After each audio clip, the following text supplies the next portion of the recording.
Olá, pessoal.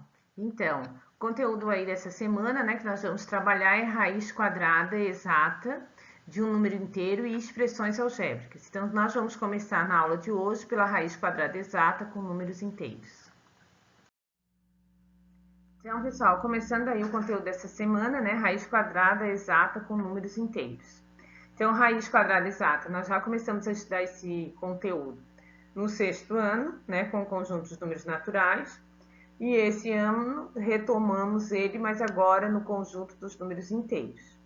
Lembrando que essa operação matemática, né, que trabalha ou que estuda a raiz quadrada, é chamada de radiciação.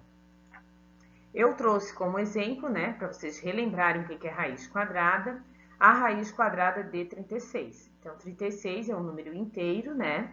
E qual é o número que multiplicado por ele mesmo vai ter como resultado 36? Então, raiz quadrada de 36 é 6, porque quando eu faço 6 vezes 6, o resultado é 36. Lembrando que essa chave eu chamo de radical.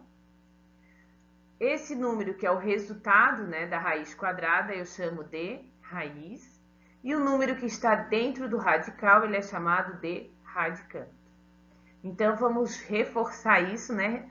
Relembrando, então, essa chave, ela é denominada, né? Ou o símbolo da raiz quadrada é caracterizada como radical. O número que está dentro do radical é o radicando.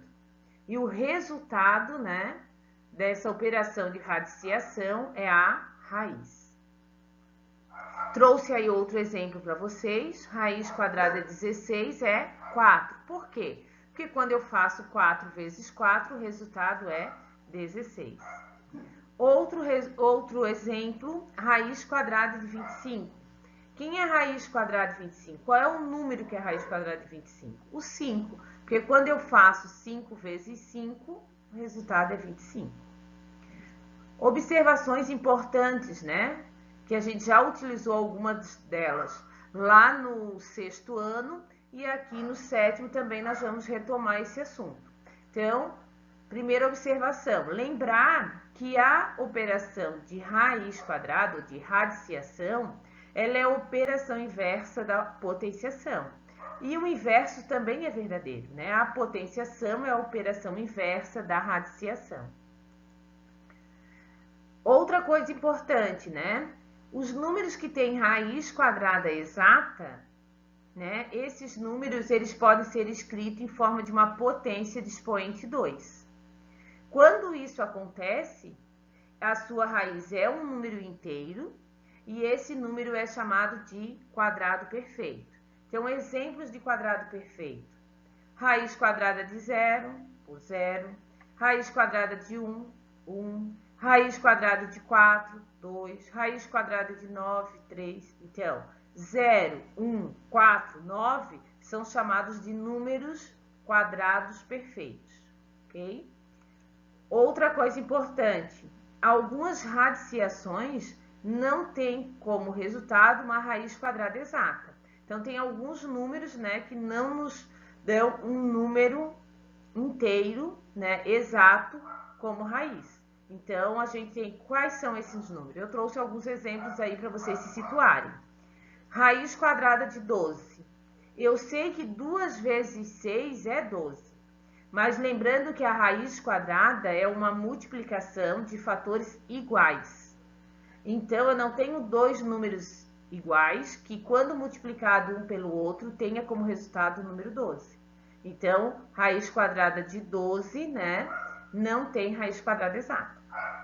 Raiz quadrada de 10. Outro número que a gente conhece, né, dois fatores que multiplicados entre si vai dar 10 como resultado. 2 vezes 5.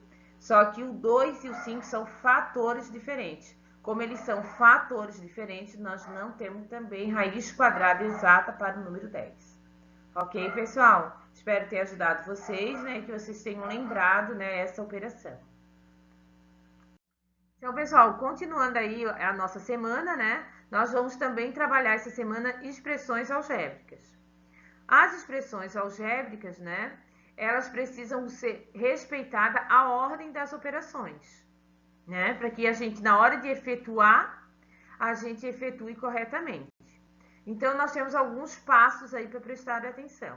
Um primeiro passo será o agrupamento quanto à ordem dos sinais. Eles permanecem os mesmos utilizados quando? Quando a gente adicionou, fez subtração de números inteiros, quando a gente multiplica ou divide números inteiros. Então, nós temos regras de sinais lá que permanecem aqui nas expressões algébricas. Segundo passo, as operações que estão dentro de parênteses, colchetes e chaves. Gente, é nessa ordem. Primeiro resolvo parênteses, depois colchetes e depois chaves.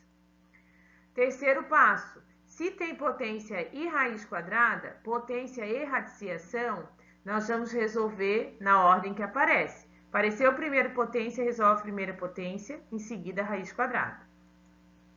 Quarto passo, multiplicação e divisão, também respeitando a ordem das operações. A operação que aparece primeiro é a que eu vou resolver. Se é primeira divisão, eu resolvo primeiro a divisão para somente depois resolver a multiplicação. Quinto passo, adição e subtração. A mesma coisa, tem que respeitar a ordem das operações. Se é subtração que aparece primeiro eu resolvo a subtração para só então depois resolver a adição. Então, trouxe para vocês aí dois exemplos. No primeiro exemplo, observe que a gente tem um parênteses com um expoente fora do parênteses.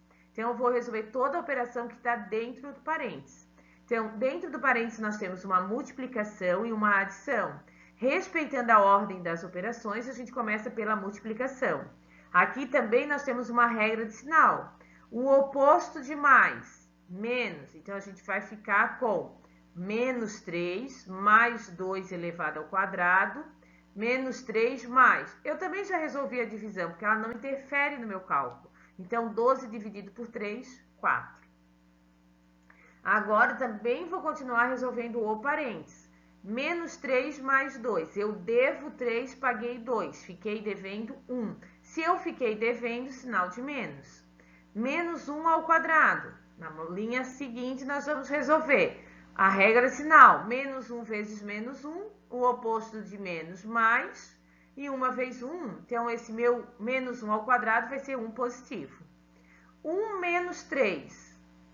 Sinais diferentes, subtrai e mantém o sinal do número maior. 3 menos 1, 2. Quem é maior? O 3. O 3 é negativo, resultado negativo.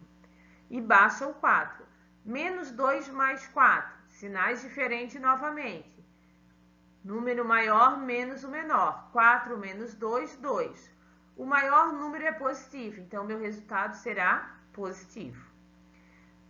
Próximo exemplo. No próximo exemplo, vocês vão observar que eu tenho parênteses, eu tenho potência, raiz quadrada. Então, observe que numa mesma linha a gente consegue resolver mais do que uma operação. Ó, eu vou resolver o 15 mais 1, posso resolver o 2 elevado ao quadrado, posso resolver raiz de 9 e posso também resolver o menos 3 ao quadrado. Observe que 15 mais 1, 16. Ó, esse menos 2 não tem parênteses, então não preciso fazer regra de sinal. Se a base está positiva, vai continuar positiva. 2 vezes 2, 4. Raiz de 9, 3. Permanece o sinal que estava na frente dessa raiz. Menos 3 ao quadrado. Aqui, ó, eu tenho uma regra de sinal, porque eu tenho um sinal dentro de parênteses que vai ter que ser feita a operação de potenciação. Então, menos com menos, o oposto de menos, mais. E 3 vezes 3, 9. Então, o meu menos 3 ao quadrado vai ser 9 positivo. Em seguida, gente, nós podemos resolver o 16 dividido por 4, o 18 dividido por 9. Nós não conseguimos fazer a multiplicação, porque a multiplicação é feita com o resultado da divisão à frente. No caso, é o 18 dividido por 9. Então, vamos resolver as divisões. Ficaremos com 16 dividido por 4, 4.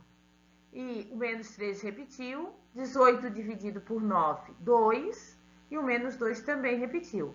Então, agora sim eu posso fazer a multiplicação.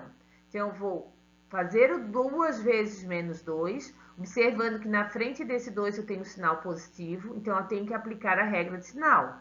O oposto de mais, menos, então nós vamos ter 4 menos 3 menos 4. Resolvendo aqui a subtração, 4 menos 3, 1. E 1 menos 4, menos 3. Ok, pessoal? Espero ter ajudado vocês, né? Assistam quantas vezes for necessário o vídeo, para que tenham uma facilidade maior aí em resolver as atividades propostas, ok? Então, pessoal, fique aguardando aí as atividades de vocês, né? Prestem bastante atenção na hora de resolver esses exercícios. Pessoal, lembrando, né, que as atividades sempre devem ser enviadas por e-mail para que a gente possa validar as atividades da semana, ok? Boa semana para todos vocês!